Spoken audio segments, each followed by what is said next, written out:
How to change the carry handle on your Henry Hoover. Now it might be that your old handle has broken off.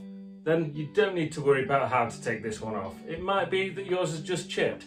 So I'm going to firstly run through the two different methods how to take your old handle off, and obviously how to fit the new one too. First method of taking the handle off, which is the one I always use, is to actually twist it. There's no need to use any tools. Basically, you're grabbing hold of the handle and you're twisting it in that direction, and then it pulls out.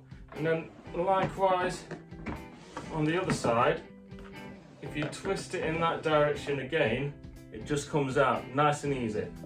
If for whatever reason you're struggling with that method, take a flat-headed screwdriver and just try it like this.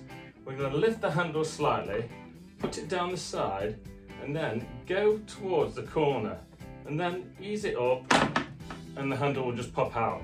Basically what you're doing is you're using the screwdriver to twist it out and pull it up. And then likewise the other side, getting it down the side, and then twisting it up and releasing it like so. Now to fit your new handle, which is available at henrybags.co.uk, the link is on the description below. It's much the same really. The first corner is obviously the easiest, we just put that in, and then twist towards the back and put the other side in like so. And there you have it. Obviously, if you have any questions, just put them in the comments below. Please like my video and subscribe to my channel for more Henry help videos. This next one is going to show you how to replace the cuff on the end of your hose if yours is cracked or worn.